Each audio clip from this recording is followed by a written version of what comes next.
Pengen dianggap orang kaya, tapi punya budget cuman 200 jutaan. Ini udah paling tepat. Alphard generasi kedua, facelift.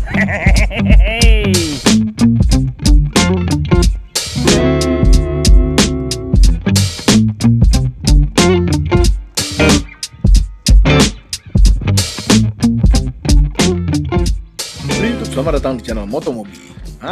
Used car review untuk menambah wawasan Anda mengenai mobil-mobil yang dulu pernah terlihat di jalanan.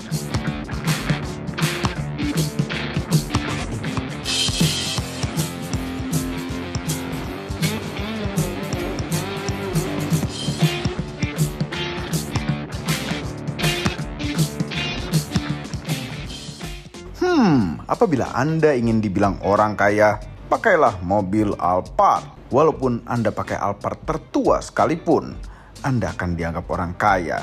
Di Indonesia itu belum kaya kalau belum pakai Alphard. Walaupun Alphard yang tua, yang harganya sudah mulai sangat terjangkau. Namun bagaimanapun juga spare partnya masih bisa dibilang mahal.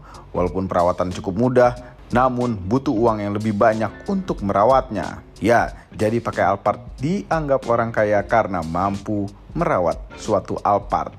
Bisa dibilang begitu juga.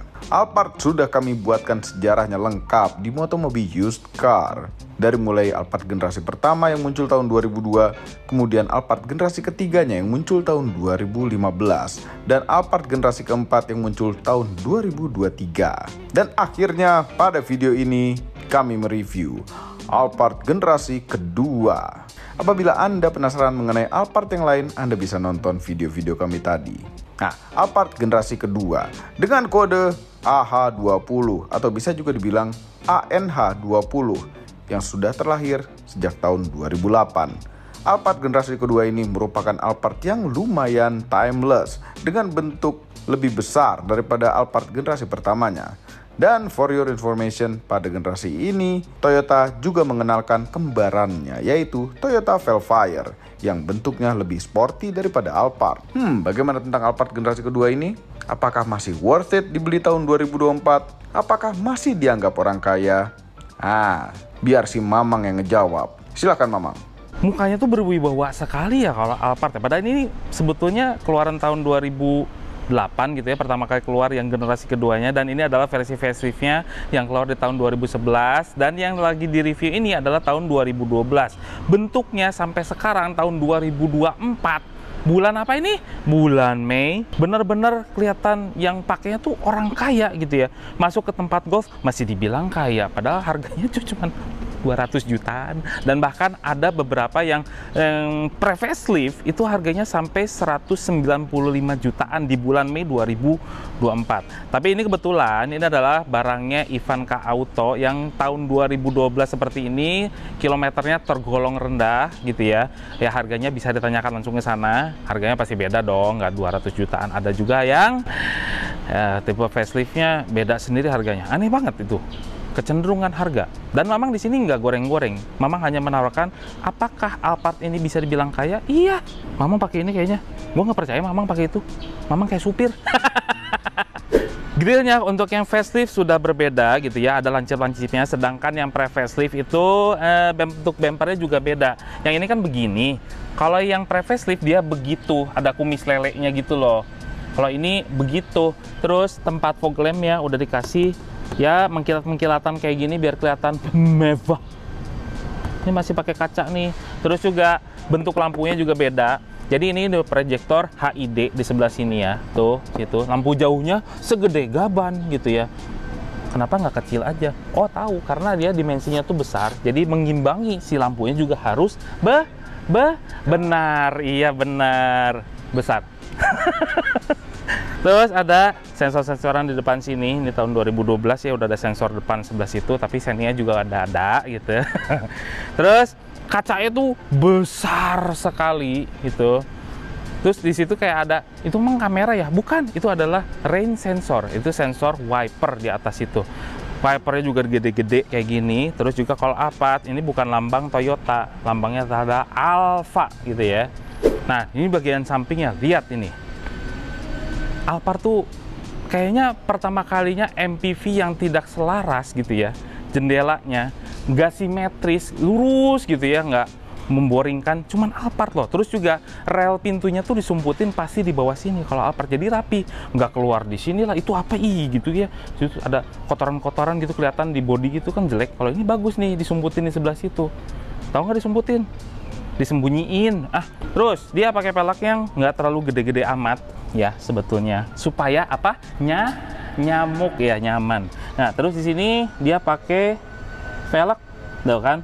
17 inch, 215, 60, depan cakram, belakang cakram. Pakai profilnya lumayan tebel loh, 60 dari 215. Jadi lumayan nih, pasti nyaman, empuk. Seperti biasa, Toyota. Bahannya kalau udah Alphard, udah lebih baik lah daripada NH10 yang kalau ditutup pintu seperti ini, itu gitu ya bodinya. Cuman ya biasa lagi. Spionnya agak ini rawan untuk bukan dicokel maling, cuman kena spion motor, dak gitu ya. Ya udahlah. Tapi at least dia belum punya kamera 360. Jadi kalau ini dadah gitu ya, masih ada penggantinya yang lumayan murah lah. Nggak terlalu mahal banget. Nah, panjangnya bodi Alphard ini sekitar 4,9 meteran. Terus juga dia punya wheelbase yang panjang dan ground clearance-nya ini agak tinggi ya. Berbeda dengan yang SUV yang lain gitu ya, seperti Elgrand yang lebih rendah, terus juga ada Serena gitu ya. Padahal ini kastanya di bawah itu gitu, di bawah Serena tuh di bawah ini. Cuman itu cepet-cepet. Kalau Alphard tergolong tinggi, makanya dia laku keras kalau di Jakarta. Kalau naik-naik mall tanjakan kayak gini, nggak akan nyangkut. Kalau Alphard terus udah gitu, Alphard tuh senengnya nggak kelebihan rok di belakang gitu.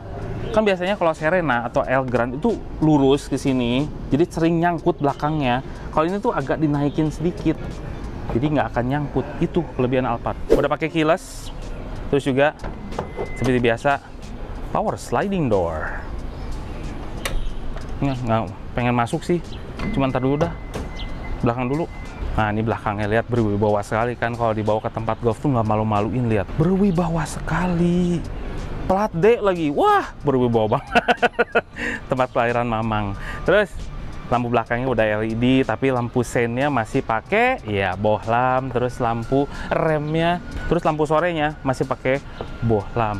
Ini lampu atret belakang tuh di sini gitu. Udah pakai top di belakang, rear defogger, wiper belakang, udah ada sensor parkir, udah lengkap. Terus ada chrome sini sedikit yang tidak berlebihan gitu ya. Jadi kelihatannya berwibawa.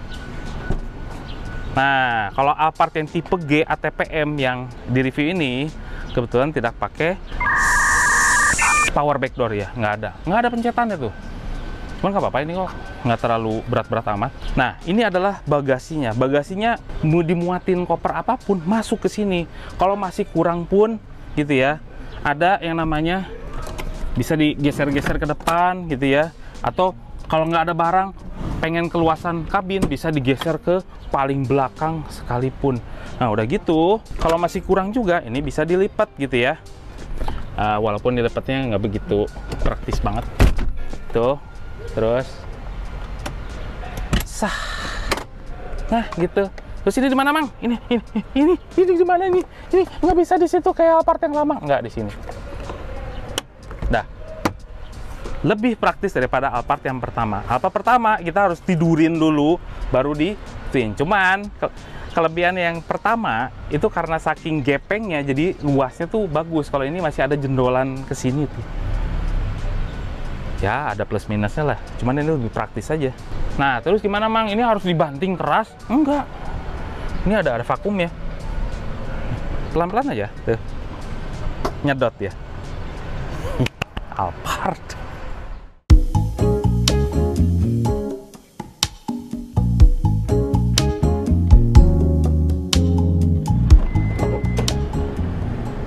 Power sliding door.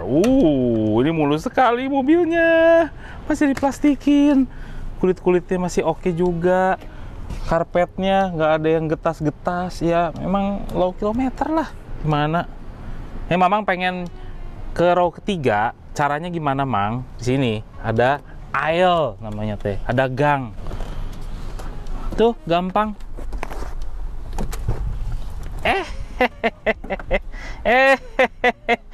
Wah, mau di depan mau di belakang asik. Ini masih ada space ke belakang lagi nih. Kalau Mamang pengen lebih lega lagi, ke belakangnya juga bisa nih. Terus juga masih bisa senderan kayak gini ya, di row ketiga aja masih dimanjain gitu sama Alphard. Itu pada harganya seharga low MPV. Lihat tuh. Terus juga bisa masuk ke dalam kakinya, dikasih 2 cup holder buat tempat nyimpen HP di sebelah sini. Tapi memang tahun 2012 belum tenar yang namanya HP-HPan yang ada sekarang kan, makanya nggak disediain power socket di belakang sini. Ini kalau mau jahil ya sama row kedua ini bisa dari sini. Sempit loh, depannya. Jadi lega sekali. Ini kenapa bisa kayak giniin, karena ini kursi dicopot headrestnya, bisa dimundurin sini, kita bisa selonjoran gitu loh. Itu enaknya Alphard. Ini udah cukup nyaman untuk di row kedua mungkin. Terus di belakang sini dikasih individual double blower, ada lampunya di sebelah sini gitu ya, seat bar, dan juga masih dikasih gordeng kayak gini. Aduh, Alphard sih, siapa coba yang nggak pengen? Kelihatan kaya loh pakai ini. Row keduanya gampang, tinggal pindah sebelah sini. Berasa jadi bos. Aduh, enaknya. Nih ya, ada gordengnya di sebelah sini. Terus juga ada speaker-speakeran di sini. Jadi total speaker yang ada di sini ada 8 ya. Di depan itu ada 4, belakang 4. Twitternya di sini tuh beryllium. Ini sejenis buah-buahan. Nah, bukan, itu audio merek. Nggak hanya cherry aja, iya. Alphard juga berry pakainya. Terus dikasih captain seat seperti ini. Joknya enak banget. Ada cup holder di sebelah sini. Terus juga kalau masih pengen bisa senderan, ini secara elektrik gitu loh. Nih ya, senderan aja. Cuman kalau untuk maju mundurnya masih manual lah. Jarang juga kan kita gini-ginian kan. Nih, tuh gini-ginian tuh jarang gitu. Terus kalau masih pengen enak lagi sebetulnya bisa mundurin. Di jok belakang bisa dimundurin lagi.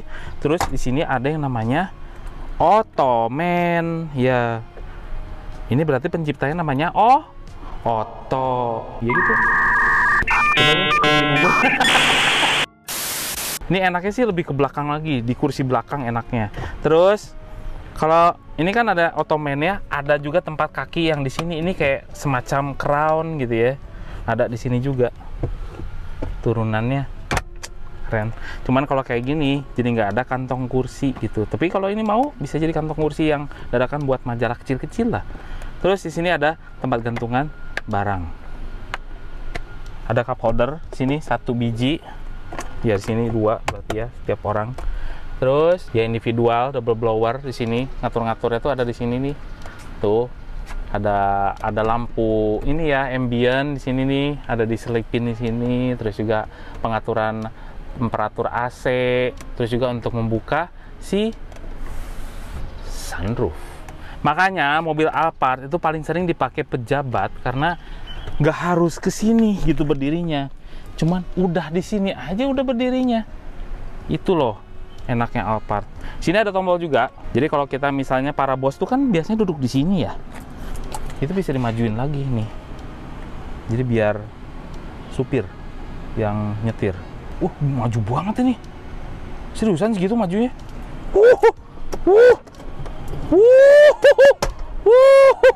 Ini baru benar. Ottoman-nya mana? Oh, sebin sih. Salah. Udah segitu. Nih coba siniin. Wah, mantul sih ini. Pengen. Kenapa Mamang suka mobil yang gede-gede tuh alasannya begini nih. Ini padahal tahunnya tahun tua loh, Alphard tua lah dibilangnya. Cuma udah seenak ini. Satu lagi. Ada yang kelupaan. Jadi cup holder tuh ada 3. Jadi yang penumpang di sini nggak perlu takut kehausan. 1 di sini, 2 di sini, 3 di sini. Gitu ya. Jadi kalau di dobelin gini ada 6 cup holder. Ya, supirnya aja dimanjain gitu ya. Ini ada empuk-empukan. Nih, empuk-empukan lagi. Sini ada silver, terus juga ada wood panel yang berwarna dark. Ada cup holder, ada speaker, Twitternya di depan sana. Aduh, power window, electric mirror, sama juga retract juga ada di situ. Dah, nih kursinya kayak gini, gede. Ya memang mobil mahal sih, mobil orang kaya gitu. Makanya supir orang kaya tuh seneng nyetirnya tuh beginian, mobilnya tuh nyaman, nggak capek-capek gitu ya. Ini kuncinya kayak gini. Kuncinya tuh nggak mewah. Gini warna tuh silver, terus kadang-kadang kalau udah dipakai lama jadi hitam-hitam di sebelah sini untuk buka pintu belakang nih, si jalan, lock unlock, terus juga belakangnya Toyota. Dah, selesai. Sesimpel ini, udah keyless. Terus ini tahun 2012 udah ada teknologi nanoe itu untuk supaya yang di dalamnya terjaga kelembabannya dan kulitnya selalu bagus seperti Mamang. Jadi makanya kenapa orang kaya semakin cantik ya pakainya mobil Alphard yang ada teknologi nanoe. Nggak marketing ini, nggak. Emang itu fungsinya nanoe. Ada filternya gitu. Terus, jadi penyakitnya Alphard generasi kedua adalah dashboard yang di atas ini kan soft touch ya. Cuman dia udah mulai lengket-lengket gini. Ini karena penyakitnya memang semua Alphard begitu. Yang kalau kena panas, terus-terusan bisa retak-retak gitu loh. Kayak Harrier juga sama. Ini pun lengket nih, tuh. Cuman ini masih tergolong bagus, sangat mulus, nggak ada yang retak-retak sama sekali. Bayaran sebuah kemewahan harus soft touch, tapi waktu pada saat itu belum siap namanya dengan cuaca Indonesia yang tropis seperti ini gitu. Terus ada wood panelan kayak gini ya, warna dark gitu. Terus juga head unitnya masih seperti Innova yang generasi ini gitu, tahun ini. Terus di sini ada center cluster. Center clusternya isinya ada apa aja, Mang? Cuman AC aja. Nah, di sini ada pengaturan AC nanoe, terus juga ada temperaturnya, ada buat PC ini safety belt ya.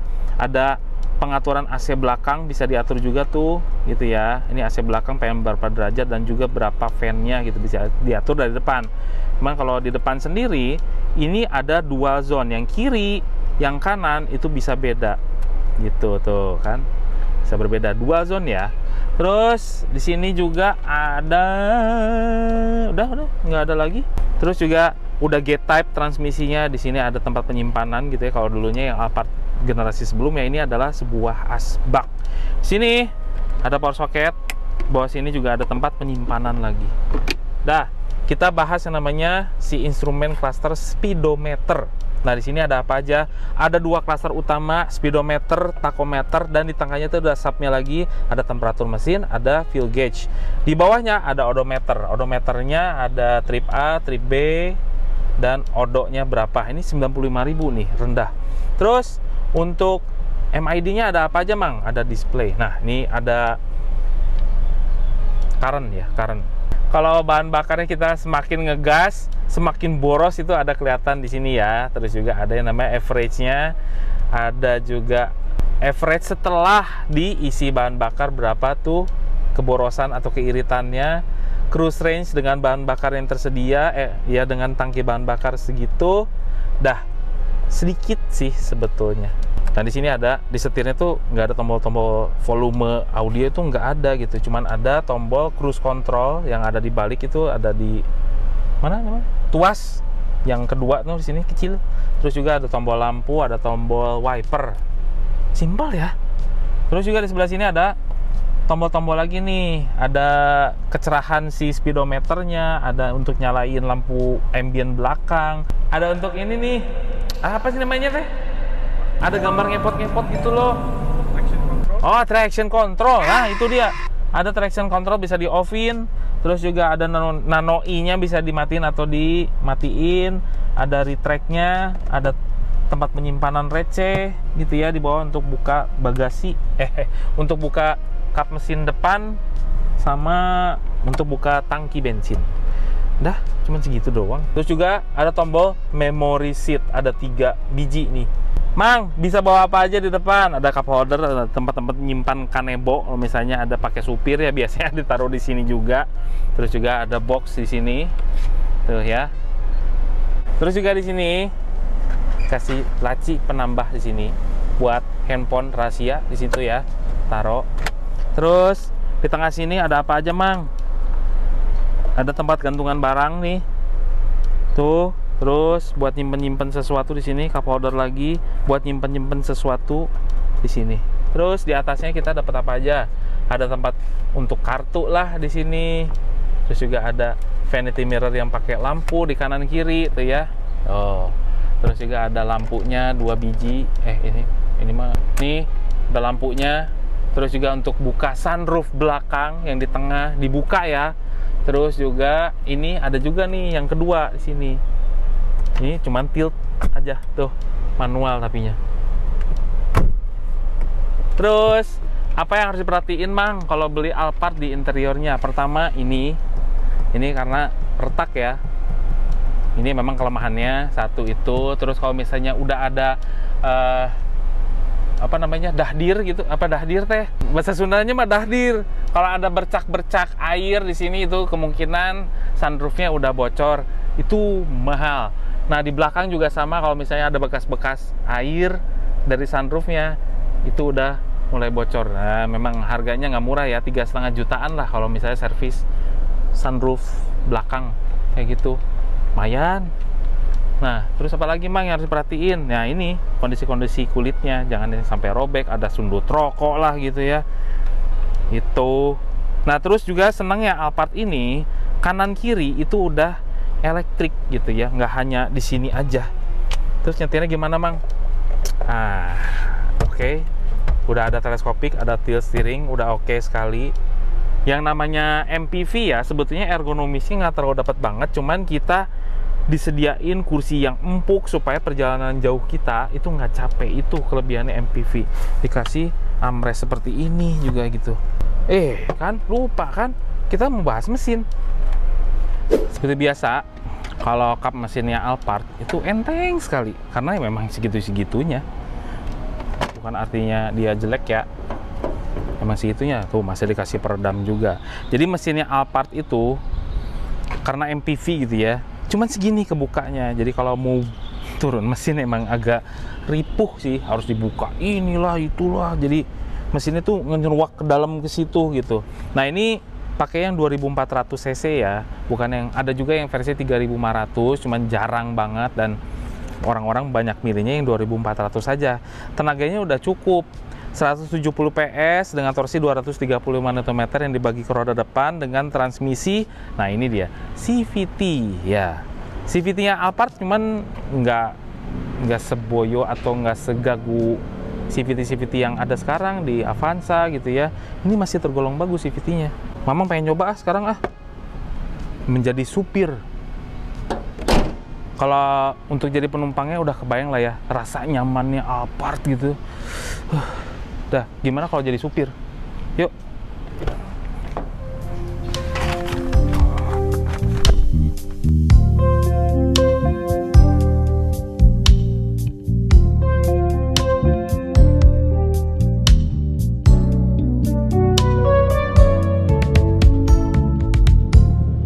Alphard ANH20 generasi kedua, gimana rasanya, Mang? Ya mirip juga dengan generasi pertamanya. Kita dapat posisi duduk yang tinggi, bisa ngelihat kemana-mana, visibilitasnya oke. Pilar A-nya tuh gede, cuman ada kaca toongnya tuh, ada kaca tersembunyi. Jadi kalau kita belok-belok kiri atau kanan masih oke lah. Belakangnya juga gede tuh kaca-kacanya, jadi kita bisa kelihatan kemana-mana. Cuman memang bagi orang yang biasa naik mobil kecil, misalnya cewek lah, anggap naik mobil itu terasa seperti nyetirin bis ya, gede. Padahal ini kemana-mana enak. Makanya juga kenapa dia commending Alphard dan kalau dipakai untuk konvoi-konvoyan gitu, pejabat-pejabat itu enak sekali. Nyeruduk-nyeruduk itu kelihatan kemana-mana walaupun dia sebuah MPV yang besar gitu.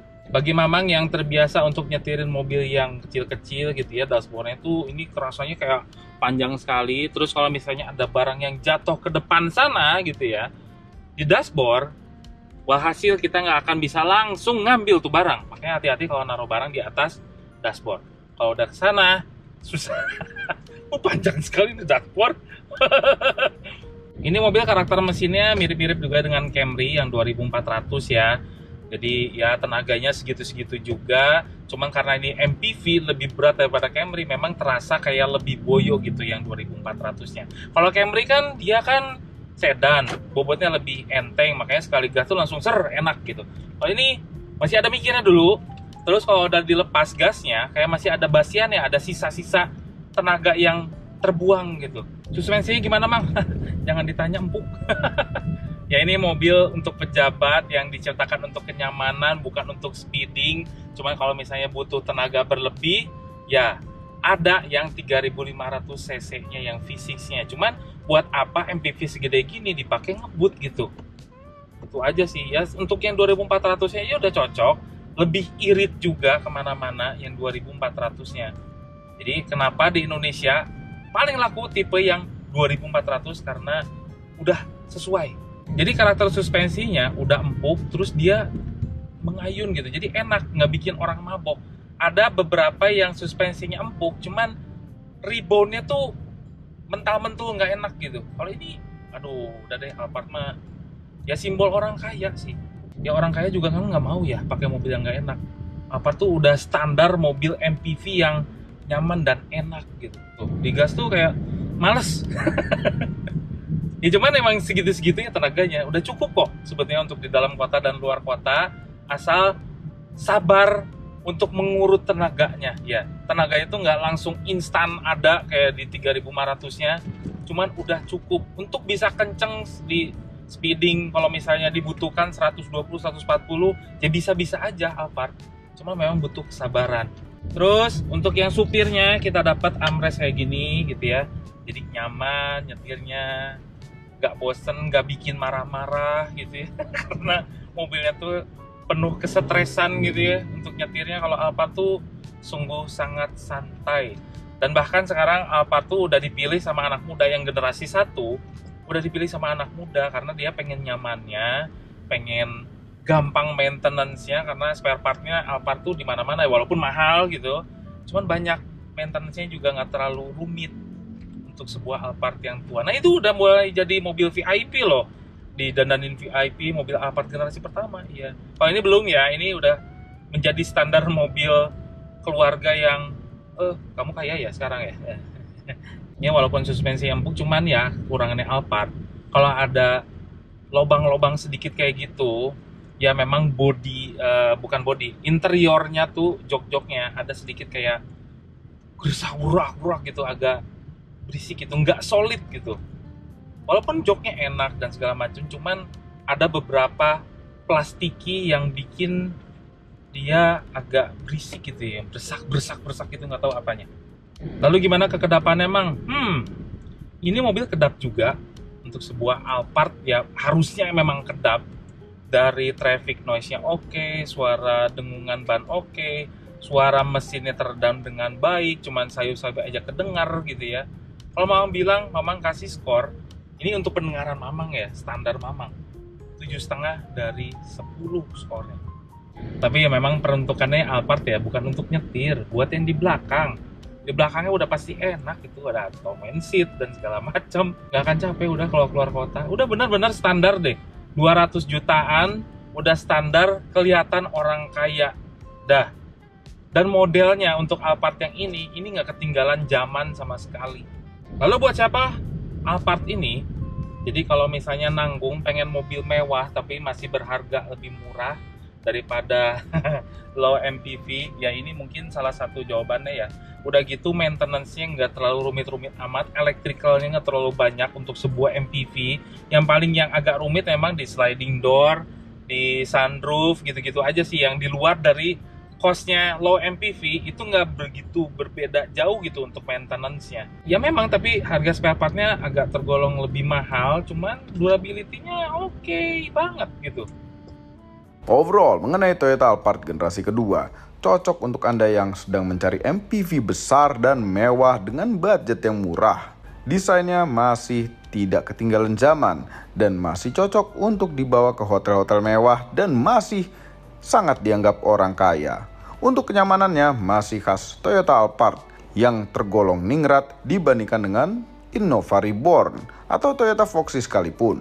Namun sepertinya Toyota Alphard ini lebih cocok untuk disetir oleh driver dibandingkan dengan disetir oleh yang punya. Nah, dengan begitu Anda pasti masih dianggap orang kaya. Semua ini adalah opini pribadi saya dan mamang-mamang itu. Kami tidak dibayar oleh siapapun dan apapun yang terlihat pada video ini. Jangan lupa tekan tombol jempol ke atas dan subscribe channel Motomobi, Omobi, dan Mesmobi apabila belum berikut dengan tombol loncengnya. Share video ini ke seluruh dunia melalui sosial media Anda dan jangan lupa follow sosial media kami semua termasuk Instagram. Cek motomobinews.id untuk berita-berita otomotif terbaru. Terima kasih telah menonton.